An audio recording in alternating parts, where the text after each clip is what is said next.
Welcome back, ladies and gentlemen. Good God, Teddy popping off with the damage, absolutely destroying everybody else on the side of the ROX Tigers and ending the game with a pentakill. You and I asked for it, he delivered. KSB gotta be feeling pretty good right now watching from home. But it's not over yet. There's one more game. ROX Tigers shift back to blue side. We went full LCS. It was a best of one, ignored game 1 and 2. We're doing it again with just a best of 1 to decide if it will be ROX Tigers going through or not to the next round, as Teddy predictably got all the kills, all the kill participation, and 600 points. The GNF fans are pumped. That they are.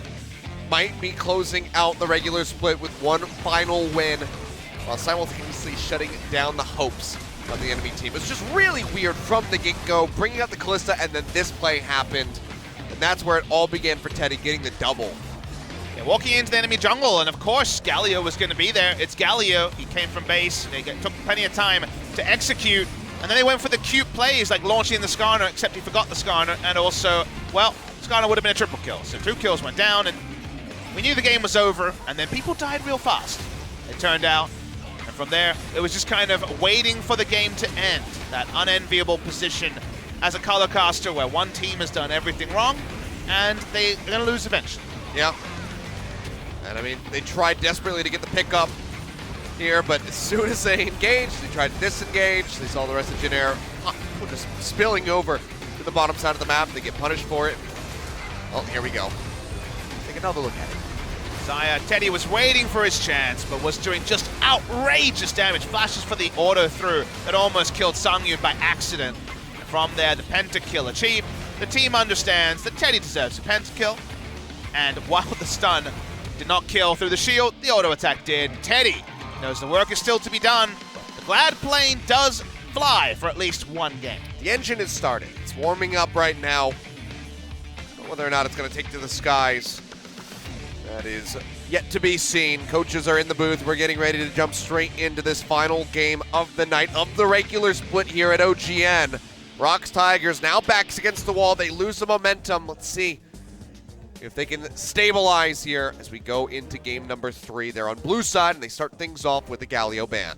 Already an adjustment from game number 1, when it was Zaya, GP, and Azir banned. So we'll wait and see what happens in this draft, as the Swain will not be allowed to be first picked. I wonder if Jin Air will have to ban Swain and Olaf, and that would be potential for ROX to try to shake the kitten, or shake the kitty, I should say, and see what falls out. Shaking kittens is bad. Don't shake kittens. But they want to see what big pick they can get at first pick, and usually that's done around the second ban, because then you just can work out how to engineer a very strong first pick. And they will not be allowing the Zayas. That one does stick around as a ban, and, well, it has got pentakill by the Zaya, so it makes sense. I'll take that one away. Don't want to deal with it again with Teddy on that pick. So we're thinking that Olaf will be the final ban from Gen. Not 100%. Songwon's played 4 games of Olaf. It's only 2 and 2, as they've been unable to close out a couple of games, so they got far ahead with the Olaf pressure. So ROX Tigers looking to see how they can recreate their game 1 victory. Was a Karma ban in game number 2, you remember, as the Karma Caitlyn strategy worked really well for the side of ROX. And they'll ban away the GP, so the change here is that Azir will not be banned, and it's probably fine, even though it has been one of Grace's better champions. Final ban here, going to be the Olaf. Jin Air just not willing to risk it, even with Songwon not having the best record with that. Skarner has been very often picked in scenarios like this. I know you're not a big fan of that Achilleos, but teams are still trying to make it work. Looks like they will be looking to the Skarner at first pick. Sion flex pick is what some other teams would choose in this scenario, but understand that Skarner as a takeaway from Umti is also something that you're happy to do, so I imagine Umti will be on Sejuani duty this time around. Well, wasn't made a believer in the last game. One more attempt, I suppose, here for Songwon. He's putting in all the marbles with this Skarner pick to see if they can pull it off, but this just begs the question for me is, do Jin Air just try to take away the Thresh yet again? Definitely the Sejuani, but they can have a bit more time to consider what to go with it. The Griffin special didn't work for Jin Air in game number 1, as the Skarner and Thresh synergy wasn't fantastic, and the Flex Scion is still something very useful to group around, as Scion is, in many ways, the AD Galio when it comes to mid lane, so outside chance that Grace goes to Comfort and goes for a wave clear mid laner. Could build around Teddy on a hyper carry. That seems like a strategy I've seen somewhere before. So already 2 people you're not very interested in impaling. Yeah. So we'll see what Sangyun wants to play. Can have his pick of the 80 carries right now. Yeah, just the Xayah and the Varus banned away, so could go for something like the Caitlyn, the Jhin, which has lost its 100% win rate. Karma Caitlyn is very, very possible in this game. See if they actually do rotate that now. If they don't take 80 carry in first round, the Jinx is going to be banned. So yeah, you'd imagine Caitlyn will be taken here for safety. See what they want to do. And they'll roll back a lot of what worked in game number 1, but there's no ambiguity to the side of Jhin of what ROX Tigers are setting up for. And you can see that a Tahm Kench and Braum ban or takeaway is very likely to stop the full peel for Caitlyn comp coming together. Yeah, the outside chance that it could be the support for the Karma if they wanted to swap True. that around, but more than likely going to be for Lava there in the mid lane after game 1's antics. Be very similar to what we saw, Ooh. as this would be a very early hyper okay. carry. They're going for the Jinx first round. First time we've seen Teddy jump on this hyper carry. Well, that's probably going to be a Scion mid lane. Okay, well this is a bit intriguing, so yeah, probably going to be the Scion around mid.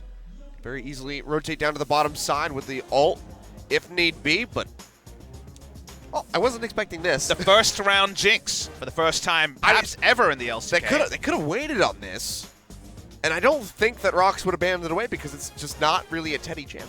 You would definitely ban hyper carries. It's an interesting one on whether they would ban Jinx. I agree with you. I would say probably not, but definitely fits with the 2 champions they have. Kog'Maw would be what a Kingzone, for example, would have picked in the same scenario. Yeah. Give you I would think maybe Cog Trist, something like that. Ultra late game, Jhin should win basically every fight, regardless of the champions that are banned in this second round. So ROX Tigers definitely do have a timing window they're going to try to exploit before the Impale becomes largely useless, because getting to the Jinx is going to be very tricky. Well, they ban away the Thresh, so not going to be seeing the synergy there for Key alongside the Skarner, but also not going to be seeing the hook into the traps that come through for the bot lane of Jhin. Maybe you ban Braum and then take Karma into Tahm Kench to try to target the laning phase. That's something you could do, is try to play through Jinx's relatively weak laning phase. She's actually fine. She's actually fine against Caitlyn. Not fantastic, but fine. I do like the Braum takeaway here, though. I would have liked to see a Braum ban, just because it would take away one of the options to lane into the Caitlyn and Karma. But Karma mid lane is still more likely than not, given that it was played in game number 1. Taking their time. Seems like they're just discussing maybe for the next pick and what they expect ROX will be doing here with these final 2. But Braum will get locked in. Anivia would be very powerful against the tanks that have already been put together. Wonder if Lava's confident in playing it. I would like to see the Anivia here. Otherwise, it feels like they've really played into the hand that Jhin has dealt them by going for the first round Jinx. So far, going to be flashing an Ornn here. Into the Braum, so hoping to find a different way to... Or for the top lane. True, but still into the Braum in terms of the answer of the Unbreakable to the call the Forge Guard. So already not a good look. So yeah, seems like maybe top lane while they look for an Alistar. This would be a 1 damage comp. It'd be just Caitlyn if they go for the Alistar, as Karma will fall off. The Unbreakable, basically, her entire engage is down. ROX Tigers in a best of 1 for their playoff hopes.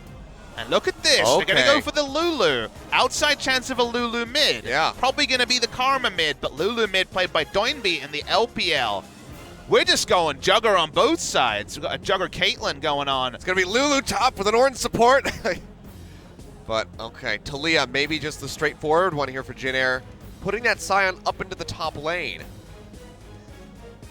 Wait for the final second to get the full information, and okay, here we go. Now, without Scion mid lane, cannot itemize easily into the banner of command and just try to trivialize a mid laner in roam, so the roam potential of Scion goes down. They still have a very sturdy front line for the Jinx to pop off in. Most likely be the Karma mid, but outside chance, wait for 20 seconds to see if it's the Lulu mid. Karma's very good at following Talia. The tether gets a lot of value into the Talia in mid lane and can keep her accountable for the majority of the laning phase. So definitely going to be more reliable damage on the side of Jinner as the game goes on. But if they can get 3 items onto Caitlyn and start rolling around with the shields, you can still try to replicate the game plan that won in Game 1. But Jinner was wary to it. They've got their own hyper carry. Remember, the big problem for Jinner in Game 1 was they had a Jhin and not something like a Jinx. Yeah. This time they've gone for the hyper carry in the first round, and there's no guarantees that ROX Tigers will be able to stick the landing with a very similar comp to game number 1. Likely going to need a very early lead here, the ROX Tigers. Something like we saw from them in Game 1 with that Swain, with that J4 ganking the top side, constantly attacking Umpty and so on.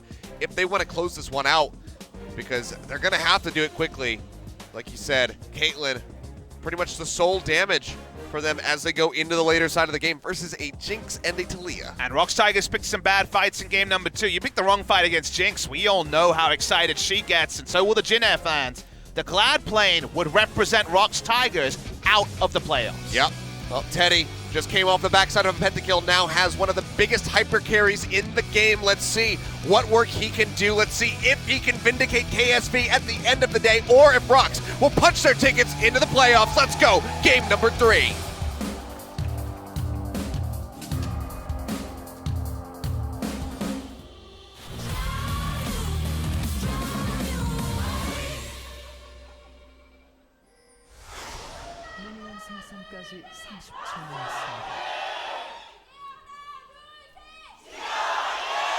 I think they win that one. Jinner, the fans sticking through. That's a great photo of Sangyun. The ROX fans cheering on one side for Sangyun. Lovable guy. One guy to talk about backstage. The Jinner fans also being shrill. I like it. I'm amazed that he's like amazed that he's gotten on camera. Was that OGN Wraith fan to go with OGN Cake fan? Maybe. His mouth agape at the possibilities in this game. Enjoying some Kirin Ichiban, it seems like right there. Had the new Cherry Blossom edition that comes around every year. Enjoying some Japanese beer, it seems.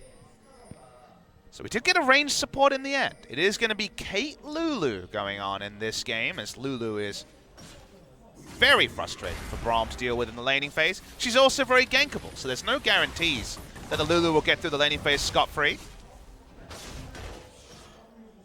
Excited about this final game, a best of 1, largely to decide ROX Tigers. Because, you know, unfortunately, because we have the match tomorrow, it's not clear. They are not officially eliminated with a loss, but they move behind KSV.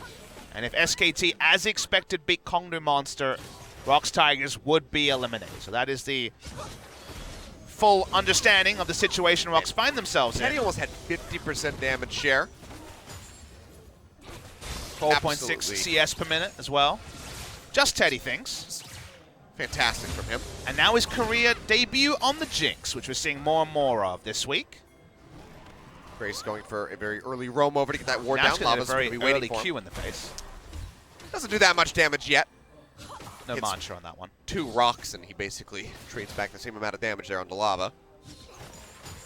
Gives some important information on where the Skarner is going.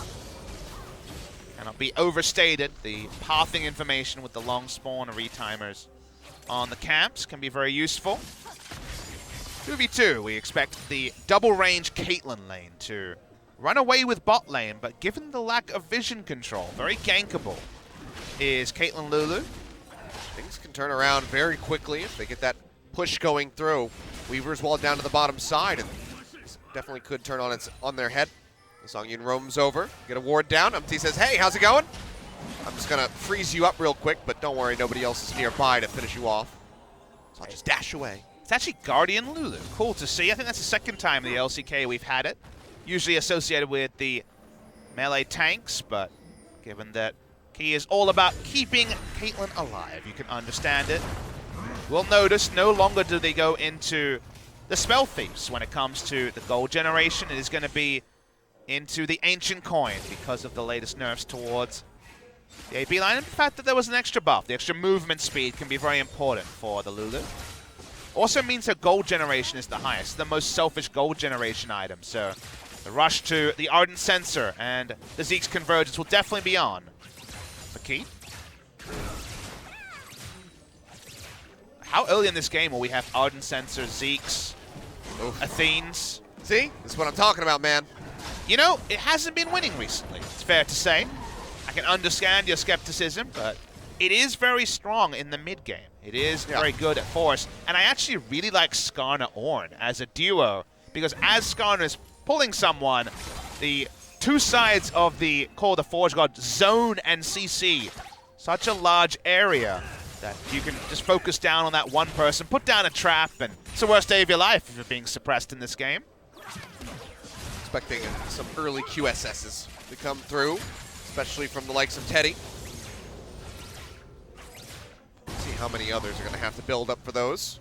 Always fun to see the item build on the Jinx. You can definitely punch in an Infinity Edge and 2 Zeal items, but always the chance of 3 Zeal items. That's what SMLZ went to in one of his series. And, oh, actually interrupted the shot there, I believe. Tell for sure.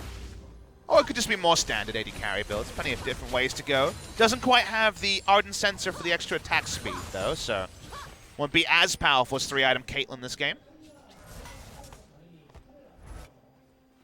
Catalyst is pieced together for Linderon. I don't know why we keep watching the top side. Nothing's going to be going on there for a while. Oh, yes. Let's watch Karma and Talia lane at it, Achilles. We got a Jinx in the game versus a Caitlyn. We could be watching the bot lane exclusively. Okay, somehow. Someone took some damage. Skarner is top side. We're going to back away. Nothing to get there. Inferno has spawned. Umti is not going to start it up, but he does announce his presence on the bot side. Are they going to look for a gank here? They could try and turn on to head the dashes over the wall. Not a lot of damage, though. Yeah, he's got the shield. He's pretty quick. Oh, but Lava's going to lose his control ward now as well. Worst day of his life. Gets a nice little chunk there onto Grace. Push coming through. The Skarner roaming down. We're going to connect here onto Grace. Predator's being used, so a lot of shove. gap Saw one coming around the side. Grace going to try to get away from here. It's not Ornn. level 6. Grace going to go low. Flashes over. Gets pumped up. One more hit would do it, and Lava finds it. Blind over the wall. Gets the kill there onto Grace. First blood over to ROX. Range on that Call. The Forge God is so far. Gets both sides, about 300 damage. Able to pick up the kill, and Linderon won't even lose a minion wave. Just Ornn things in this particular game. That wasn't the Ornn Skarner synergy I expected, but it's definitely one that gets ROX Tigers a nice lead. So the Predator being popped here was the danger zone. He gets the information now, just as he's about to go into the brush. But both sides of the Ornn ultimate, and I believe the Fracture is enough, and just a Q picks up the kill for Lava, gets the first item going. Will be Athene's after, you would imagine, the Archangels with the same build we saw from game number 1. And now that's going to be Grace losing both of his summoners, so very vulnerable in the mid lane. And a nice early lead going over to the side of the ROX Tigers. Bot lane, This though, is a ticking time bomb of a composition. and it's also a ticking time bomb in full view. It is an equal in CS. The double ranged hasn't necessarily given them a meaningful lead in lane. Lulu's laning phase is a ranged support, not the strongest ever when she's going to be going down the ancient coin line. But regardless, it is largely about chip damage onto the Braum, and then obviously the peel and the setup for Caitlyn, who definitely has more tools for success when we crest the mid game, and those items are complete onto the Lulu and the Karma. Grace just being a good sport, helping kill that red buff a little bit faster there for Umti, so he can speed up the clear. Try to keep pace with this Skarner. Glacier augment Scion. He knows he's peeling, so even in a team fight, if he autos everyone on the enemy team, he's doing his job to slow down for the Jinx. It is really, really difficult to deal with a Jinx comp in the late game. If you had Jinx on the side of ROX Tigers, then you would just say that you hit 4 items on everyone, and you almost can't lose a team fight because of the amount of shields and the fact that there is no item to counter shields in the game, that you just kind of run away with the game. And the Caitlyn, she's not quite Jinx, but 6-item Caitlyn is also very, very obnoxious. So there is still some very great breakpoints here for the side of ROX Tigers, and very difficult to see how Sang-Yun will be killed. Well, yet again, they're looking for Grace. It's going to be a TP being burned out by Wraith just to try to threaten them back. Does complete it, and we'll just go ahead and trot his way down the river. It's not going to be the worst here, as for Wraith to go ahead and full channel that. They're pushing forward, looking for some pressure here onto Songwon. She contest the Spire. See it contested. ROX Tigers lost around this area in game number 2. Push back up again. Again, so much of this game is about the mid-game for ROX. They do not want to opt into the late-game jinx that is now guaranteed. Farming away very happily. LT really playing with fire. Remember, Linderung doesn't have teleport, but neither does Sion. Amazing how we're seeing the same sort of battle around the same time, 2 games in a row. So far, it's going decently well here for Jin Air, but they need to actually secure that red buff, and now the Caitlyn's going to be roaming over. Red gets pushed back in. We'll go ahead and take that one away. Disclaimed there by Omti. They back away, so this invade a lot less bloody than the one we saw in game number 1. Would have been amazing if it still ended with Teddy getting a double kill. That's true. Quite that cost, but Teddy is so happy to have a really extended laning phase. BF Sword boots 2, BF Sword into a Zeal item. Very comfortable laning phase, and Sejuani's here, as we know. He's got the ult ready to go. He's pushing forward. They know that he's nearby, but gets a lockdown there. On to Songyun. Traps come in. Glacial Fissure. He gets annihilated, and Umti finds the kill. No vision on the bot side. Too easy for the side of Jinna. The answering kill send their fans into ecstasy. Don't even need to invest the mid laner either. And it should be an Infernal Drake also for the side of Jin Air. Fantastic trade up here for the side of Jin Air. Evening up the gold, getting that kill, and now an Infernal Drake to set them that much further ahead. Once those items start rolling in, Teddy and this Talia from Grace is going to be that much scarier, that much more power backing them up. Go ahead, get the recalls off so they can get back into lane faster, but this is a great turnaround here for Jin Air. No equivalent trade on the top side. No Rift Herald taken by the Skarner too early in the game. For him to try to solo it down. Just go for a Raptor steal. And now the gathering storm of the late game jinx gets even stronger with the Infernal Drake going the way of Jin Air. Again, so much riding on this. If ROX Tigers lose out on this game, they then have to place their faith in Kongdu Monster versus SK Telecom. Not a position that any team wants to be in. Not even Kongdu. I don't think Kongdu wants to have to rely on Kongdu. Unfortunately, when they are on such an extended losing streak, 13 series in a row, very hard to see any confidence in Kongdu Monster picking up that victory, especially with how good SKT looked in the last 2 series. That's been a turnaround for those guys. And game's not over, but it's actually Static Shift rushed by the Caitlyn, trying to get as much pushing power as possible, but no BF Sword to look for any real trade potential. Just trying to clear out the vision, but Songwon is nearby. Let's see how much of a threat he thinks the Skarner is. He has been chased back. Morin is roaming mid lane again, but Summon is back up. Get the pop up, but that's about it. We'll go charging back up towards the top side of the map. Might get some bot side control, but with the Drake off spawn and no other real advantages to pick up. Nice little sidestep from Linderung. Dodged all that damage. Sliding scales of excitement, Achilles. My slider's set to 1. That's fair. And it goes to 11. Well, that's, you know. Okay. I can accept that. It's Sion versus Ornn. Even the Bannon's been nerfed, so the excitement from this lane is really only about whether the Ornn ultimate gets a lot of value, and we know that Wraith exists on Braum, so it's going to be tricky to pull off. All about timings for ROX. There is still going to be the mid-game where, although the Caitlyn won't be the most powerful champion ever, if she has Infinity Edge and there is an Ardent Censer and an Athene's Unholy Grail, that is a team fight that ROX Tigers have comped for. They have picked for. That is the specific timing when they will feel strongest. However, on the front foot, got them a lot of advantages in game number 1 when he was able to pick up double buffs with a flash over the Baron Pit. Given top lane has been so much more defensive, those sort of things haven't been available for the side of ROX in game number 3. Yeah. He's got those 2 juggernauts going back and forth up top. Nobody going to die in the 1v1. But the bot lane is where things get more and more interesting. BF Sword ready to go here for Teddy. He's got the Ninja Tabi ready as well. So mitigating the damage that Songyun has just from the static shiv. Much sorcery tree as we've had in previous patches. Neither. See if the mid laners on the side of ROX and Jin Air are taking the Gathering Storm. Potentially be trying to lock and load here. Jin Air, but obviously going to be very happy about how the early game has gone. Songyun, with the picks, at least will do some decent damage, as the shielding, of course, gives the extra on-hit damage from the Lulu.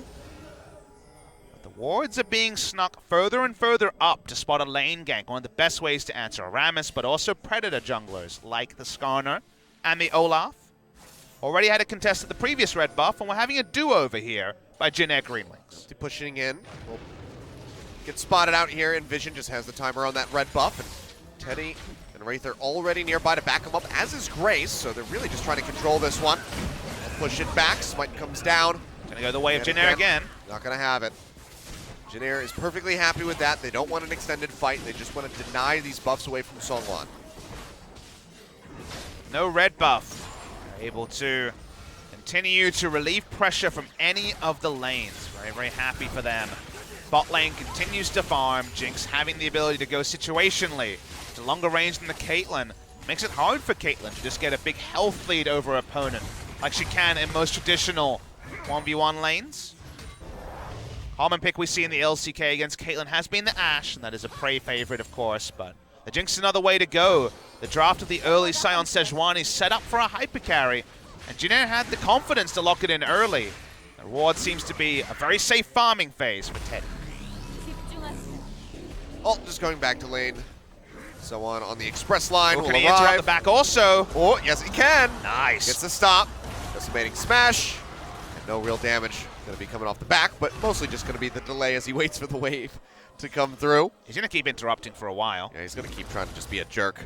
And Linderong has no mana, so despite the fact that he can get very easy items, he doesn't feel great about giving up his mana bar, especially as Jin Air playing around the pressure they have, setting up for the Rift Herald on the top side, trying to take advantage of the low mana bar on Linderong. He's going to have to try to clear out the wave with what he's got left. Otherwise, minions are going to be denied away from him, or he has to use the TP to get back in the lane, which gives So On the advantage. 4 summoners up in bot lane as Songwon has been able to creep in.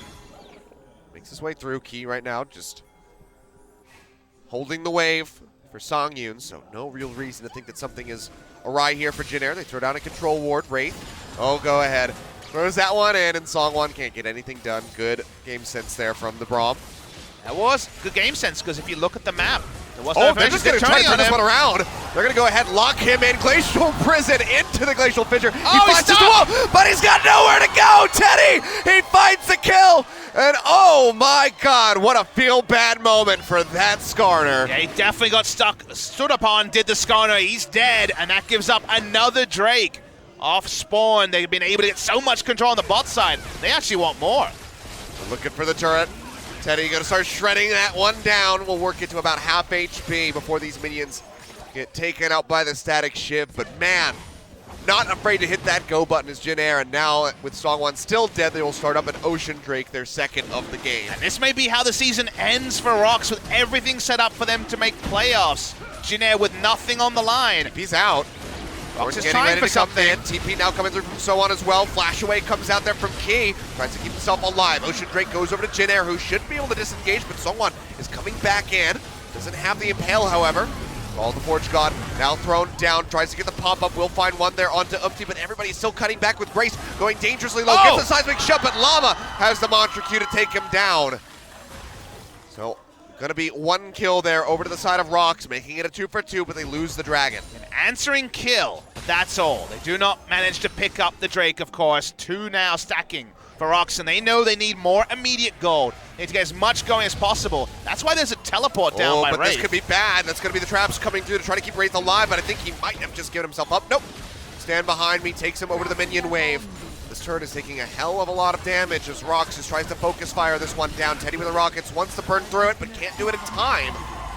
And now they have to be fearful of this Skarner, who nearly has that Impale off cooldown. And if you're just listening to this one on audio, this is a radio broadcast. You can hear the fans taking turns celebrating.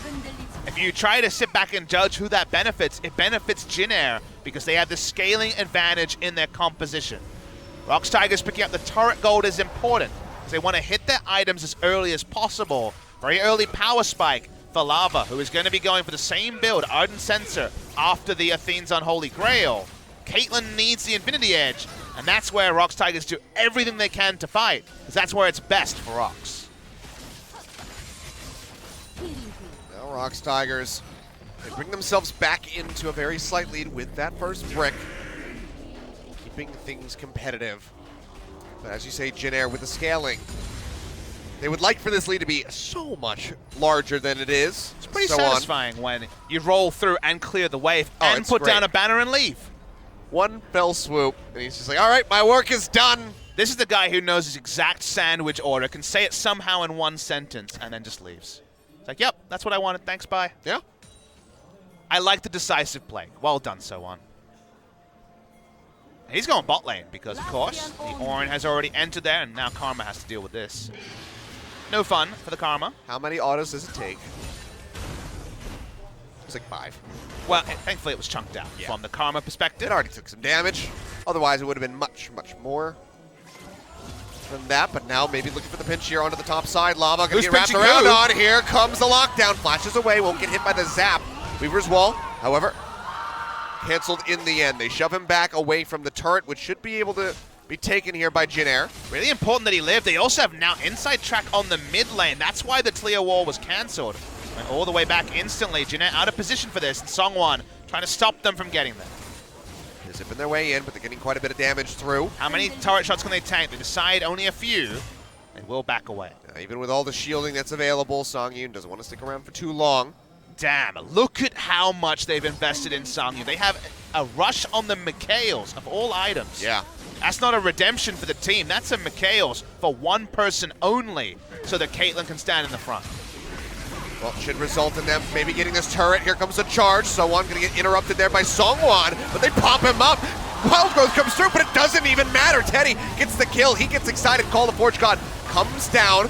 Pops up 3 as Wraith goes dangerously low, as does Teddy, but he's still firing away, trying to get Lava, but he just can't do it. Seismic shove pulls Linderong back in. The Karma almost goes down, and Empty barely lives. 90 caliber net not quite catching the Sejuani. Just gonna be the Skarner that dies in all of this, and Jin Air are feeling comfortable enough to push forward and get some damage in onto this tier 1 in mid. You know, items onto Songyun yet really delays the impact of some of these plays. End up giving up one. They can't even get an answering kill. That was with Infinity Edge from Songyun. It's all about that mid-game trough from the Caitlyn in particular. Soon the Ardent Sensor will be there. Soon it will be as much assistance as the Karma can provide short of a Zeke's convergence, which we may well see. We see in Mikhails, anything is possible. We watch the fight, Songwon in the front line. This gets womboed down. Not enough peel for him. From there, they're able to peel away, and Lava is close to actually getting a kill on the back end to Teddy. Say the same thing about Teddy, taking him down with 3 stacks of the concussive blows. We take a deep breath, we reload. This game is super close. Yeah, I think one more rocket with the concussive blows proc probably just goes ahead and kills the Karma. So very close. You can see they're just siphoning as much into Teddy as humanly possible. 2-0-1 so far here on the Jinx. On his debut with this pick, now has the Infinity Edge completed, which was absent in that last fight, so he just got that much scarier. As well, it's just going to be a return of the favor here as far as the Banner of Command minion is considered. Now's the time for So-On and Omti to stack as much armor as possible. When you see that not even a redemption is opted into, and Mikhails, an item we almost never see, is bought. It's a rare one. You know that you need the armor and you need it stat. ROX Tigers walk up, they'll get this turret. 2-0, so the turret lead so far is making up all of the gold lead for ROX Tigers. Top, very well prepped by Jin Air. It's ready to die, but they just haven't been able to get back up there to finish it off. That pressure from mid drew them away from it, so has eluded them so far. And ROX have not been drawn into a true Drake fight yet. They have been able to win. Jin Air looking for a pick. Probably want to kill the Lulu first. That would be the dream. They have control over the Cloud Drake. Second spawn coming through. It's 8.5 with the buffed Cloud Drake, so it is definitely an important objective to fight over. I've already shown that the Wild Growth is not enough to keep the likes of Songwon alive, so I don't know if Jin Air really gives a damn. it comes down to. Ult goes through. Finds a lockdown in on the lava, and Songwon, he's going to almost get popped. That doesn't matter, he's out of the fight. Yep. Potentially they can turn on to the Drake from this. If he wants to push forward to try to impale anybody, Teddy can just blow him up in a couple shots. He's already recalling, and ROX are trying to make a fake attempt at going for Baron to buy time for Songwon to recall. I like to see that. They're trying to bait Jin Air topside so their jungler can come back, and so far it's been successful. Yeah, now they're going to go ahead and see that this was all just a ruse. Lava going to get spotted out. Grace finds that control ward behind the pit. I like that sort of gamesmanship. That's a really good mind game to pull, because when you see all these support items, you're like, I don't think they can do Baron. Wait, maybe they can? They have a lot of shielding. And so they back away. So smartly done by ROX. Have that. Always good to see that. A true debated moment. Songwon now will go ahead and take the Spire. He's in vision, however, from the Scuttle Crab, so Jin Air getting ready to converge, and Grace does have that Weaver's Wall ready to go. They do a lot of damage. Yes, they do. It's going to go dangerously low, so it'll be taken in the end by Songwon, who gets that Weaver's Wall now coming in through for Grace. Big pop-up off that Wild Growth. And they kill anyone. anyone. Back there as he goes low. One more hit would finish him up, and they just can't quite get him yet. Call the Forge God, not going to get him as Jin Air goes on full retreat. Songwon still up in the front line, looking to offer somebody tanky here to deny the hits. Songyun? But Songyun is out for blood. Anna gonna be low, so on, looking for the decimating smash. Can't get anything though. That was no one will die. And that was the moment where Songyun was supposed to hard carry, but doesn't have the items or the mana to actually frontline extensively, and had to flash defensively in the fight. So close for ROX, but this is when they're strongest. This is when they have the Ardent Sensor. They need to get another Zeal item, and maybe even some armor penetration before they can kill Sejuani and Sion that are equal to the task for now. Very strange fight. Nobody dies in the end. Cloud Drake does get picked up by ROX, and it's going to be another Infernal on the way. The Jin Air would love to just go ahead and snatch up in 6 minutes' time. Well, at least now we know what happens when shields and tanks run at each other. No deaths. Just nobody dies. Nothing much.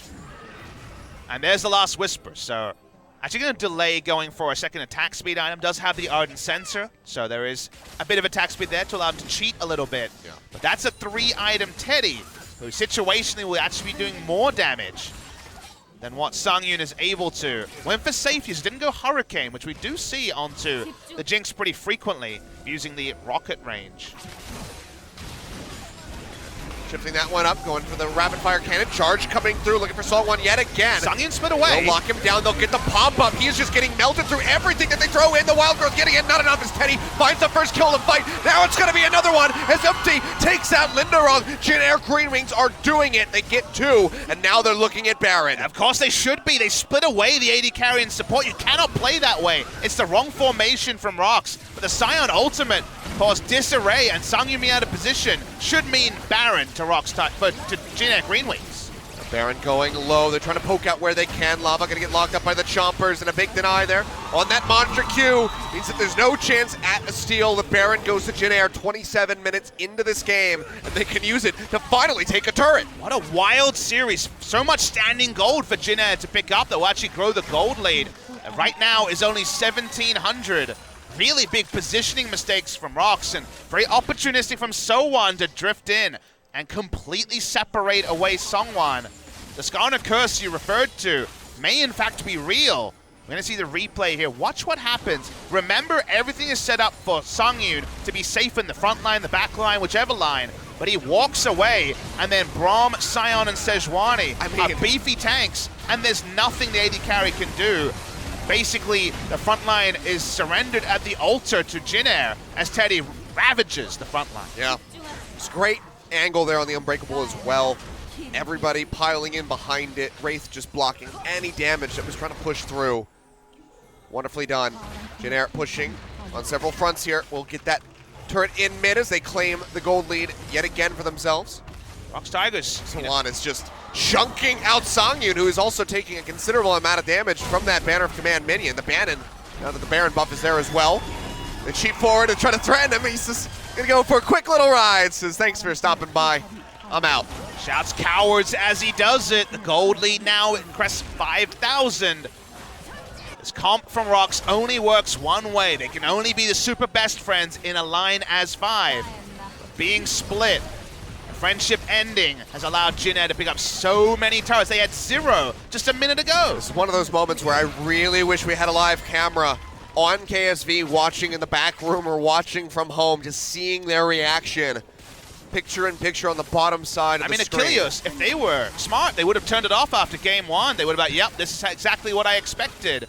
And then being shouted at by their family, by their friends, they turn it back on. You're getting a big favor done for you. It's looking like JAG will stop ROX Tigers from making playoffs unless Kongnu Monster can upset SKT tomorrow. Which is such a small chance. ROX Tigers, they need to pull out all the stops. They need to try to make this Skarner work, because so far, every time Songwon tries to go forward, they just focus fire him. CC one after the other, Wild Growth, the shield from the Karma. It doesn't mean jack. They have no way to get to the enemy AD carry because they are an AD carry focused comp. They are peeling for the Caitlyn in every single way. Every item, bar the shield onto the Karma, is about utility for Songyun. And let's just say that he's got that shield, so he lives longer to give more shields to the AD carry. But that means they can't get to Teddy, who has a very robust front line. You look at the Scion, it's Thorn Mail and also another Warden's Mail. The Sejuani has had Randuin's a long time. They can't get that first kill. The Skarner doesn't itemize into quite that tankier build. It's caught in the front line with utility items and dies pretty fast. And maybe the teamfight ends just with that. Not been a good look for Skarner fans around the world here for LCK as far as those standings are concerned. Sorry, Captain Flowers. Your favorite pick just doesn't work here, it would seem.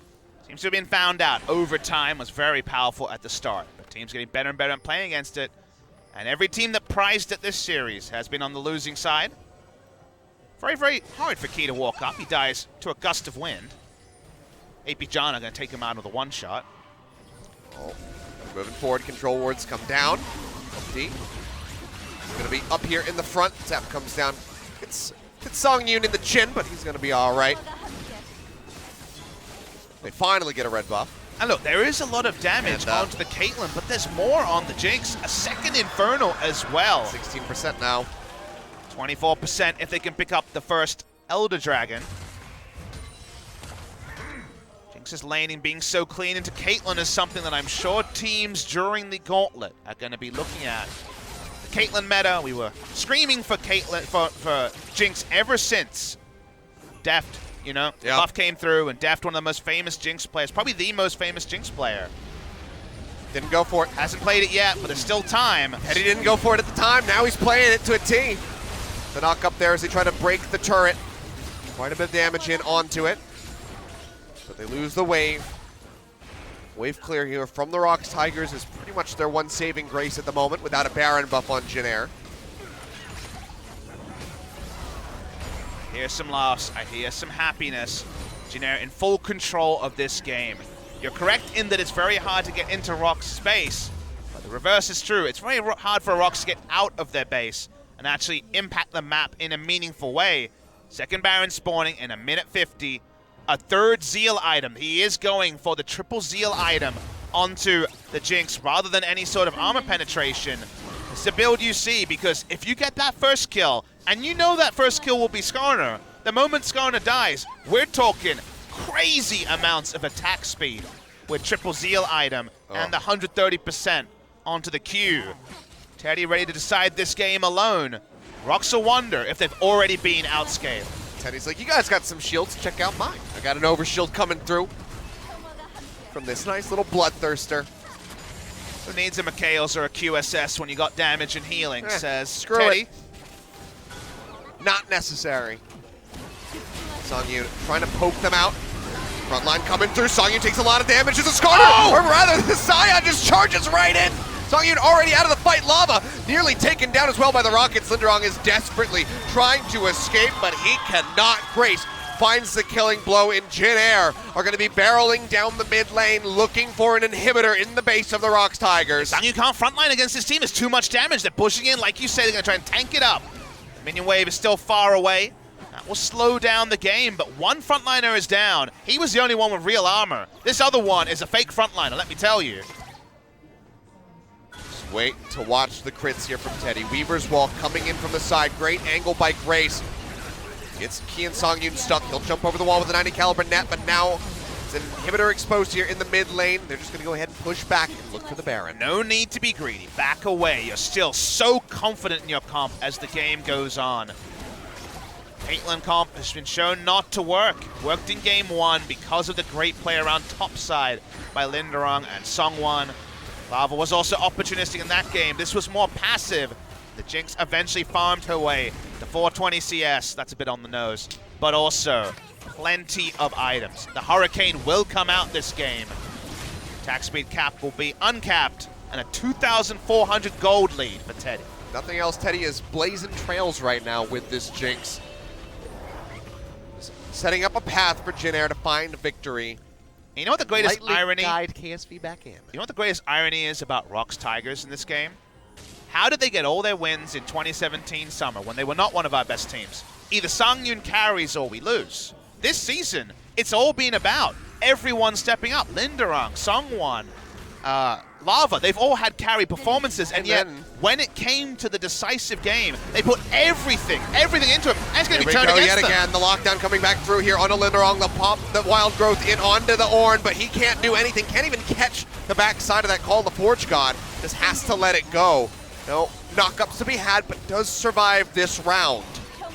This time Sangyun's healthy, he's walking up, he does decent damage to be true. Songwon, however, already down to half HP. There is that Hurricane onto Teddy. Monstrously, monstrously strong, but that's the irony that can't be lost on me. When everything was required, ROX went back to what worked last year. They didn't trust in the echo from Lava. They didn't trust in a diverse playstyle. They went for Protect the AD carry.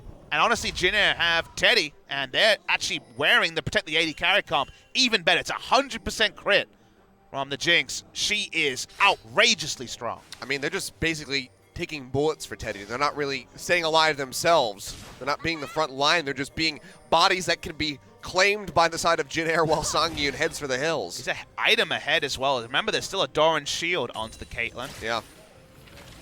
Baron buff dies very, very fast, this Jinx.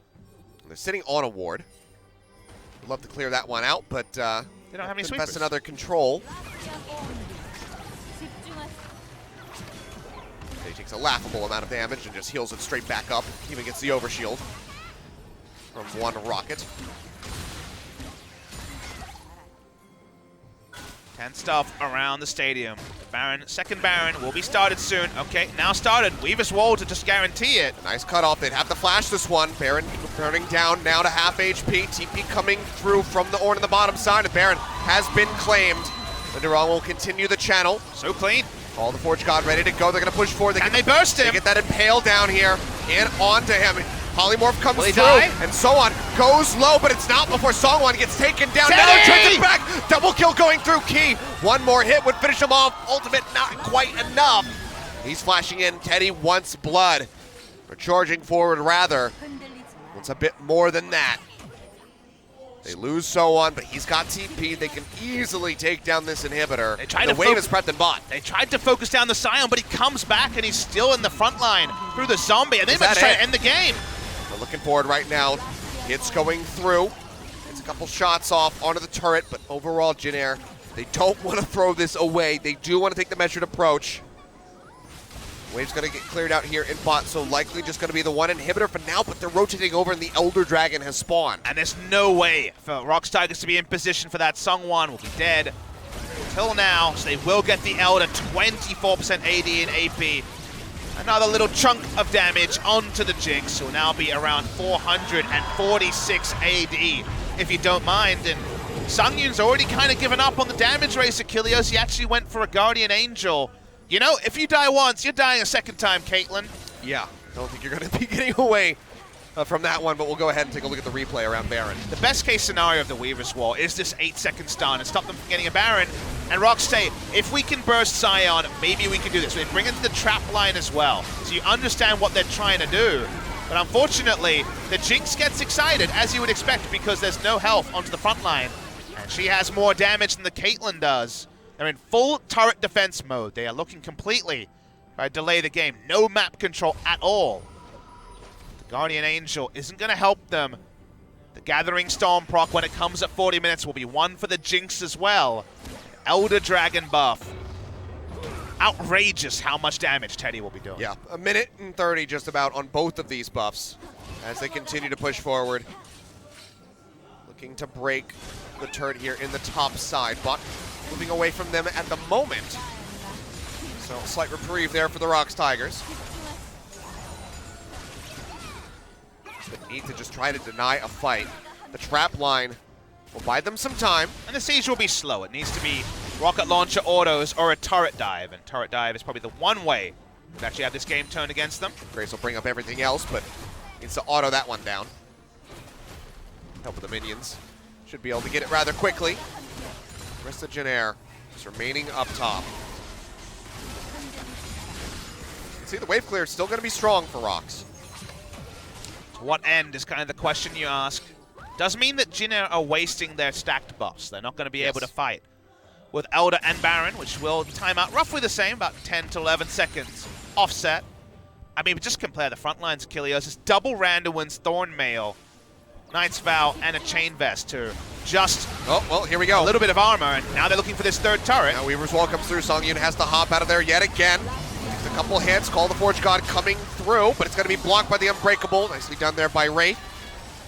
Inhibitor exposed, but yet again can't be taken safely yet by Jin. But with the super creeps pushing into mid, that might just give them enough space to work with. Randuin's onto the Skarner. He dies so fast to the Jinx that he won't even get in range of the sort of engage that will be easily disengaged. Very hard to get value in the late game as they come the autos. They're trying something. Double buffs are gone. Wraith just trying to protect Teddy as they try to burn through this inhibitor. Teddy takes a massive hit, however, has to pop the heal and kite back. Songwon, however, gets the impale down, drags Songwon out. He'll go low, gets knocked up, but now they turn it around. Teddy finds another kill off the bat, and Songwon gets himself over to the mid side of the map just to stay alive. Grace as well, looking to poke it from the side. Teddy flashes in, looking to finish him up, but just cannot get the damage in. Ace in the hole, going to be blocked by the Unbreakable. Teddy manages to live, will heal up off of those wolves. The inhibitor still stands. It's so fascinating watching these fights where it's basically four people giving the MVP a massage and the AD carry having to do all the work. It's really exciting to watch. They're not done yet. They're still sticking around. But it's 5v4 still, remember. He'll go ahead. He'll pop this inhibitor. A second one falling. Teddy gets excited off the take. Tries to get some damage in onto Songyun, but the shields are still significant from Key. Call the Forge God coming through. Just going to go ahead, shoot that one straight through the goalposts. Songyun hasn't been able to get mana back, so it's pretty low on mana as Grace brings up the wave in bot lane. Game's still not ending. The respawn does come through. It is 5v5 once again, but there's that Weaver's Wall. Another one comes down. Linderong and Lava on this side. They go ahead and break the wall. Big Songyun! seismic shove. Songyun goes low. They throw in the rocket, but they cannot get the pop. But this is going to allow them to go ahead and break this last inhib turret and likely just take this inhibitor. We'll see how feisty Jin is feeling as they continue to play around this bottom side, but now it's pressure from mid and top. Minions getting ready to crash into the Nexus. That's going to draw the attention of ROX. Feels like ROX have to force something, but they don't have a force comp because the Forge guys answered so quickly. They tried to force it with Songyun's flash, and now that one's gone. Eddie's flash is down as well. How can they actually get onto the Jinx? How does the Impale come through? It doesn't, Achilles. That's the reality. The big, beefy tanks are still unkillable. Songyun's actually trading down in terms of autos. They go for back him. up. That's going to be the Glacial Prison coming down and finds Lava, but he flashes away. But everybody's locked up in the front line. Songwon already dead. They'll get Linderong. The Buddha's at the double kill going over to Grace. Jin looking to put the nail in the coffin here for the ROX Tigers. Crit goes forward onto Key. They're looking for the Nexus turrets. One has already been prepped quite nicely. Regen comes back through. It's now up to about half HP. They, at the very least, they're going to lose their third inhibitor yet again. It's so amusing, but they're more respectful when the tanks are dead than they were when they were alive, just because Songyun can frontline so easily with all the shields, but I don't think it's going to be enough. I think this is where Jin wins. They're going to be looking for it. Big crit goes forward there onto Teddy. However, he's down to half HP. No heal available. Has to rely on that Bloodthirster, so they buy a second lease on life here for the moment. Does the ROX Tigers as Jin kites out. Now, you might say it's a second lease, but they're getting a real bad premium on this one. It's a short-term lease. They are overpaying. They know that this is very much set up for failure to ROX, but they have to fight to the last. This is their last chance. Pick up the victory here and guarantee the playoffs today. And if they lose, they need Kongnu Monster to beat SK Telecom T1 tomorrow. 6 items now complete onto Caitlyn. She now has 100% crit, through triple Zeal item and also the improved Ornn Infinity Edge. The Molten Edge is complete. She does a lot of damage, but she's not Jinx in the late game, so I think she still gets outclassed. Yeah. You can see Teddy perfectly happy to go ahead and stick with those Ninja Tabi. Wants to be denying the damage from Songyun throughout the fights. Not going to be looking through something like a Phantom Dancer for just the dumbest amount of attack speed. We're going to have some dumb CS numbers in this game. Yeah. 604 onto Songyun. Can't get any stronger. We'll red pot and then try to go. Well, I tell a lie. There could be some more Gathering Storm procs. That would make him stronger. Got that, or he could sell the Guardian Angel and go for a different item. At this point, I feel like if you die once, you die a second time, but the little bit of armor could be helpful. Ultra base defense going on here. This is usually when you're playing your phone game and they're trying to get you to pay some money to buy some DLC. Stop the loss. Nothing ROX can do. Jin going to push in. They're going to try and group 3 minion waves and then use the Weaver's Wall to get easy autos onto the Nexus turrets. Pressure building up here. Baron empowered super creeps for the next 2 minutes and 40 seconds in the base of the ROX Tigers. Songyun pushes forward, tries to get a bit of damage in, but tickles the members of Jin Air at this point. And now they're going to have to worry about the Elder yet again in 45 seconds. Oh, Songyun. Watch the Weaver's Wall. Shields come through. They throw in the Weaver's Wall, as you say. And Grace just tries to clear out. Just the wave clear is still just so good from the ROX Tigers, and they can just keep holding out. It's against Baron buff, but the Baron buff is such an afterthought in this game. It's not enough stats. Songyun continue to frontline. Remember, next Elder is full power. It is. It will be the 100% amp up to 32% AD and AP. We only care about the AD. It's all about the AD carries in this game. Has been the Teddy show. Finally breaks through the shields there onto Songyun. Redemption to come down. Call of the Forge God comes through, pops up multiple. They try to get into the back, but they immediately delete Songwon. Yet again, the Skarner can't do a damn thing. Lava's out. Teddy finds the kill. Big pop up there on the key as he tries to retreat, but everybody gets picked off one after the other. Linderong will die. Key's gonna follow suit. The pop there onto Songyun, and Jin Air GreenWings have done it. They have vindicated KSV and placed them into the playoffs now. Their fate is not in their own hands. ROX Tigers have to hope and pray that somehow Kongdu Monster upset SK Telecom tomorrow. Otherwise, that's it.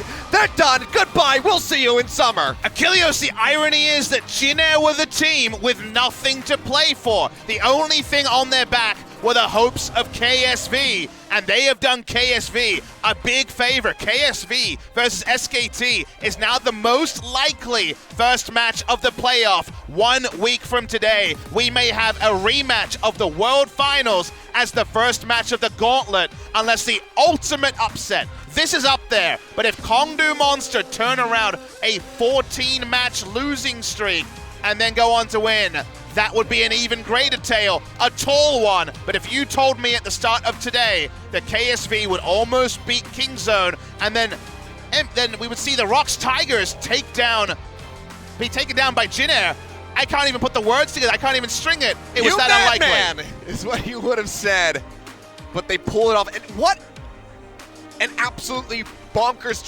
journey this entire series have been. We started off with a Swain J4 winning the game at 3 minutes. Then ROX getting absolutely clapped by Jin Air, and then this bout, this back and forth, where Teddy finally just exploded in with the Jinx and took over the entire game. No front line that ROX could put together stood a chance. Teddy took them down, each and every one of them, one after the other. Jin Air can go out on a high note with a glad plane, and they can feel good about having a newfound friendship alongside KSV. They are definitely now brethren, Achilles. No other way to put it. Seems very, very likely that they have given KSV. We had Crown crying on our stage, tears, because this was not supposed to be the result. But they've done a great favor on this day, and that means that we get even more anticipation tomorrow as you get to see the damage numbers. They tell you that it's a team game. This game was disagreeing. This was an AD carry showdown. At the end of the day, Teddy had a little bit more than Caitlyn could get to. I mean, you take a look at the Skarner, just couldn't do anything. 3,700 damage throughout the Impales. Anytime he tried to go for anybody, just immediately gets focus fired and blown up. Songwon was an afterthought in this game. as far as Jin Air was concerned. Just another target for them to blow up.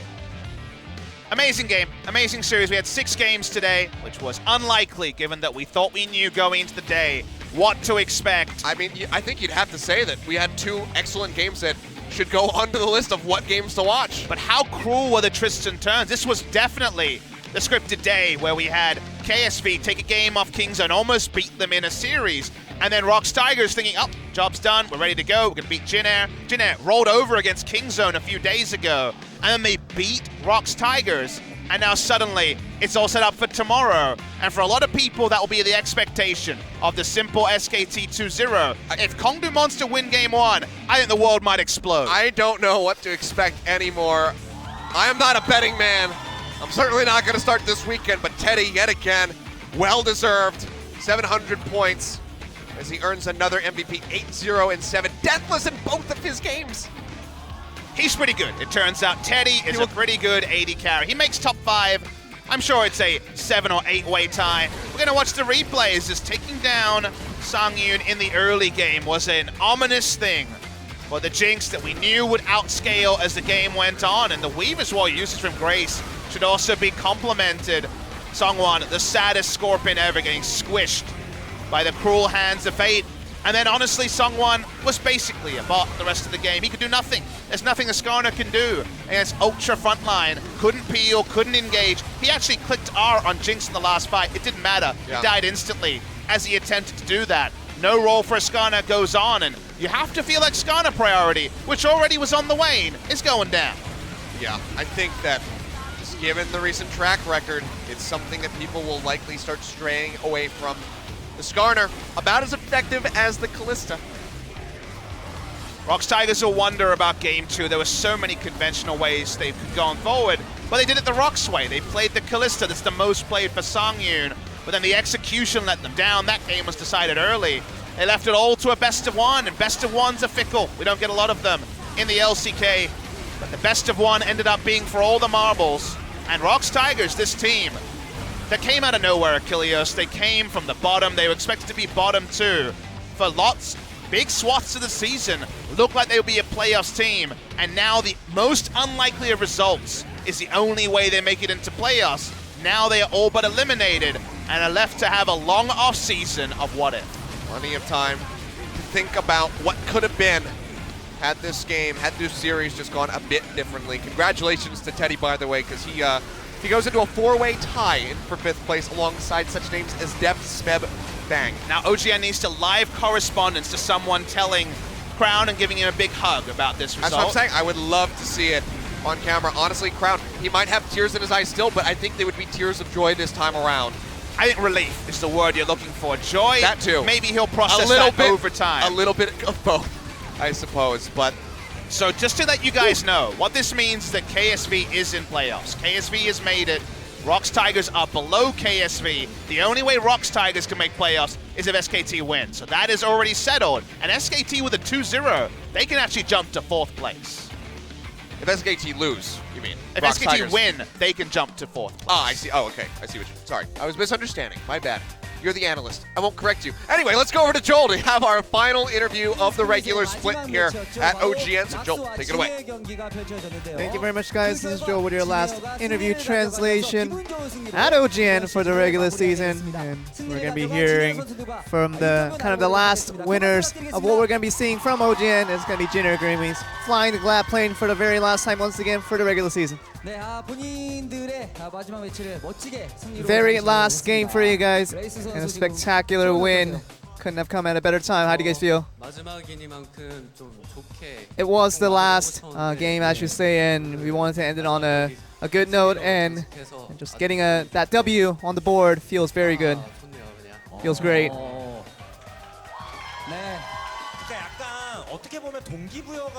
I'm sure there wasn't really a realistic point of motivation when it came to nothing really on the line by winning this game. I guess you could say that, but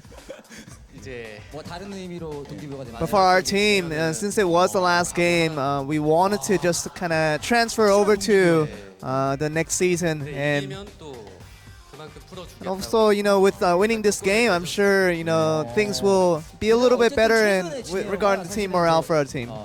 You guys were on a 3-loss streak, and I'm sure that made it a little bit more meaningful that you guys got the victory here today.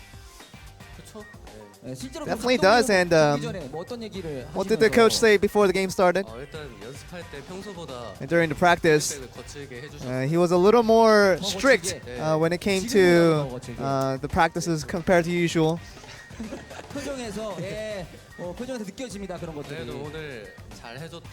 But he was very happy with how he played the game and actually got the win, which was very needed for our organization.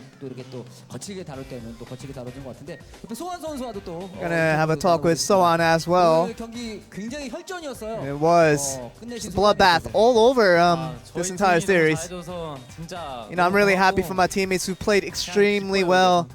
And I'm just happy to be in this team right now. And so on, it's already your 4th year at Jinner, and it just has been, you know, a consistent rise from where you've been from the beginning of your stay here. It really was a good season to begin with, and but you know, it was some of those situations where things didn't go well. It got me a little more frightened along the way, definitely. There was a lot of motivation, especially for the other team who needed to get this win today, but still, you must have had a lot of pressure, but you played very well today despite that. If I can give myself a score today, I think I'll give myself 4 out of 10 today for my performance. I mean, your Saiyan initiations cut off all the enemies.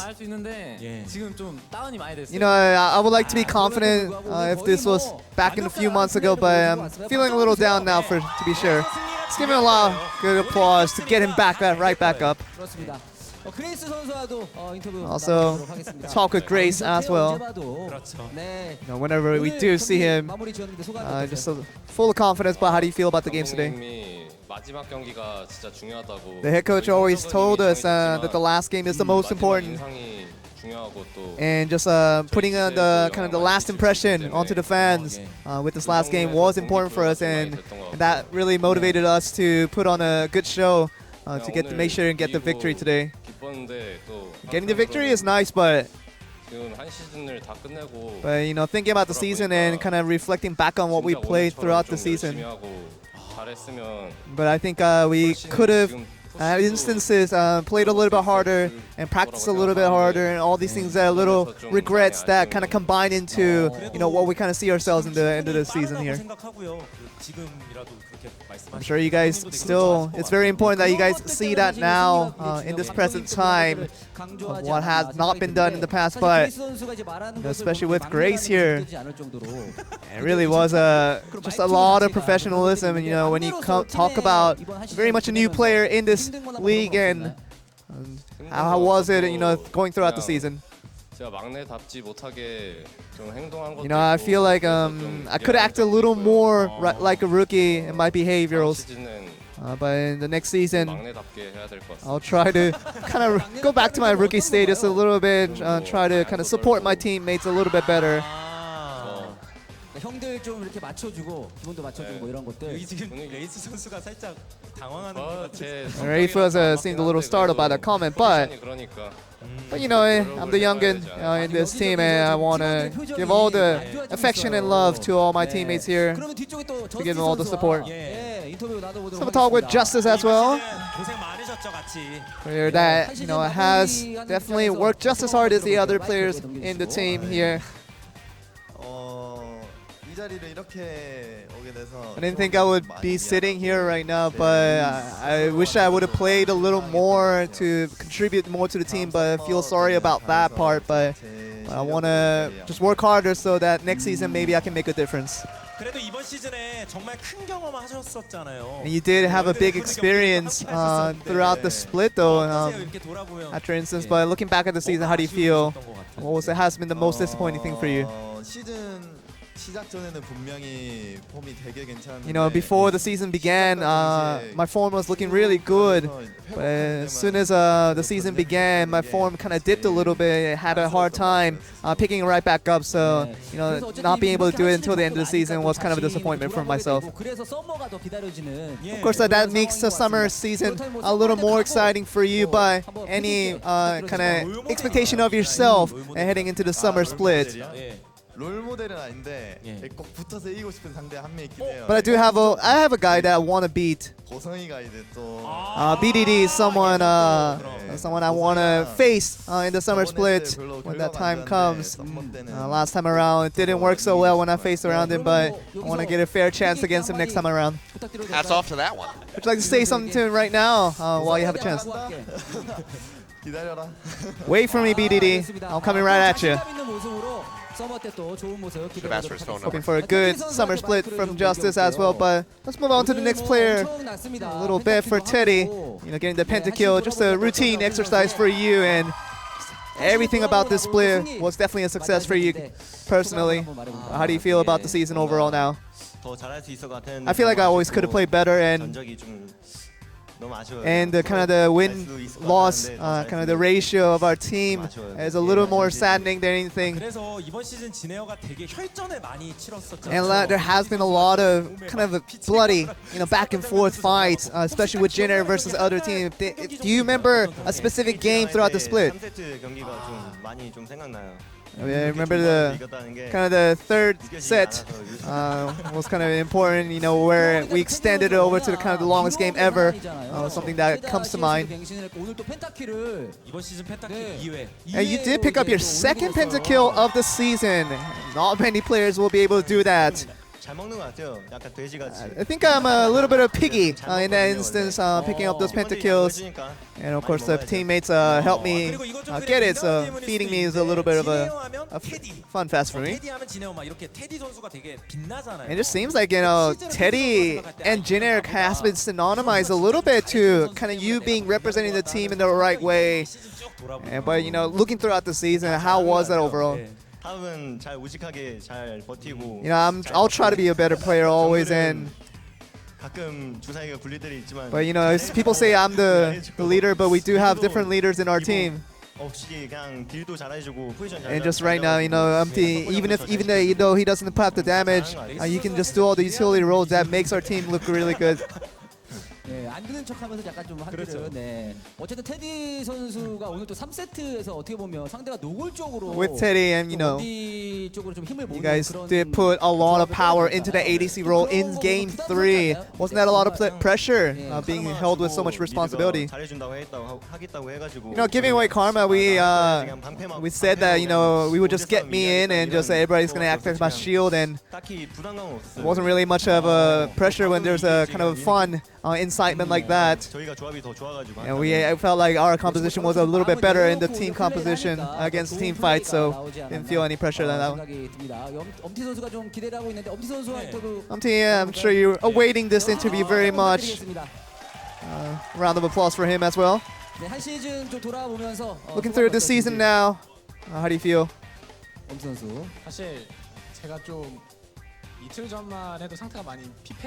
I think even 2 days ago, I was feeling really down, and I was talking to my coaching staff regarding that mental status.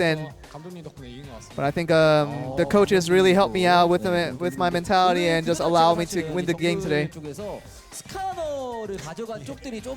And you know, kind of the recent trend has been Skarner pickups have been really ending in losses. I mean, Skarner's all about the kind of the usage and the pilot a little bit more, because the one who controls it well will get the wins. But if you don't make mistakes with the Skarner pick, you can still do very, very well with it. We did talk about the coaching staff just a little bit, but I'm sure you had a lot of interesting talks with him. But anything you'd like to add on with today? You know, just discussing a little bit. But you know, if he said, you know, if we lost today's game, that we will get no breaks, and anything about amenities and every kind of the benefits that we could get as a players and teams, it would just be out the door. So But at the same time, if we got the win today, which we did, he was going to promise a lot of good benefits for us. And MT, you're very popular for kind of experimenting with very much different picks, but you do have the kind of the postseason is kind of ready for you. And just, do you have a team that would make it to the finals eventually? It's kind of broad talking.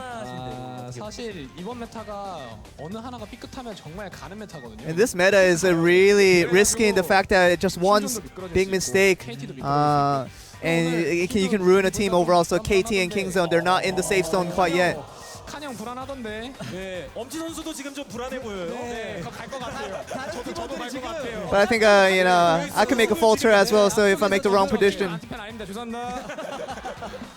just not 좀 팬이에요. make sure that they're not. I'm not a hater of anybody, but 정말 공격적인 메타다. just like kind of emphasizing the aggressiveness of this meta here. But we do see Jinair still pulling out a very good win.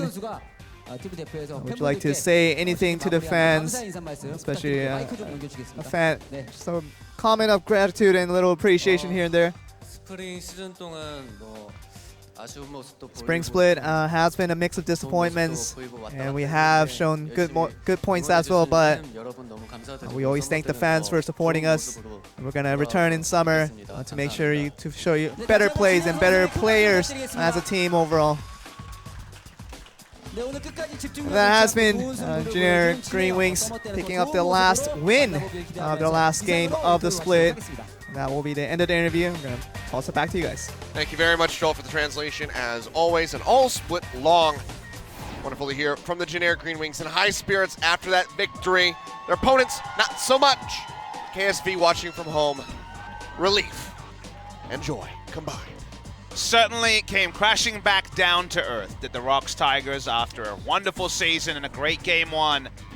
Game 2, that one was half-baked. In Game 3, they tried a comp, but it felt like Jinair had the answer and they had the better hyper carry. Teddy is the fountain laser for a reason.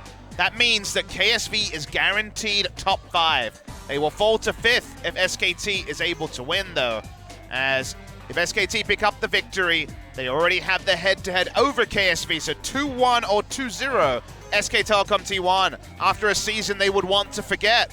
And 9-9, but they'll be good enough for 4th spot. Never bet against SKT, as the adage goes. SKT looking to climb their way back in, unless Kongdu Monster can pull a miracle out of somewhere, because that's not looking too likely there. But then we end with a very nice match, even though it doesn't really change much.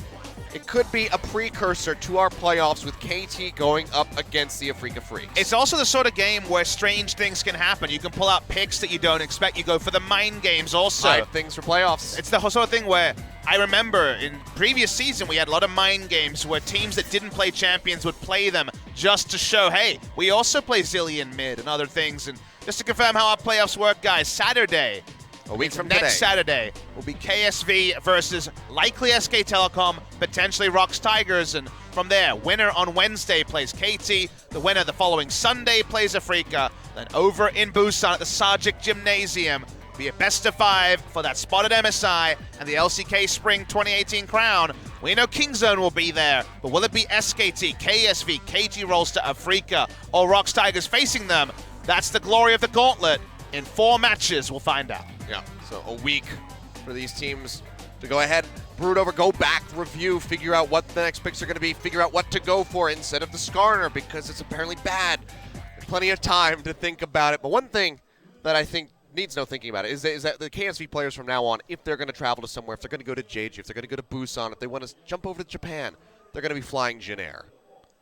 Eternal gratitude to that team. I think that they will be giving them their business from this day moving forward. And we should extend our gratitude, guys. Today is the last day of the OGN regular season, so thank you for joining us for the 27th match day we've had here at OGN. It will be the best of 3 wild card and the first best of 5 brought to you by OGN. Yep.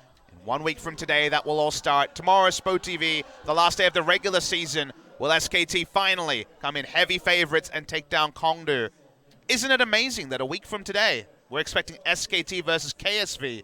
After all this drama, it will be a World Finals rematch, most likely for just the first stage, and then one of those teams goes home, and that's the end of their season, and there's still amazing matchups after. Yeah, and then it's another gauntlet run potentially for SK Telecom. They're the first team to start at the bottom, Back go to all back the way to the final. into that grand final. Can they do it again?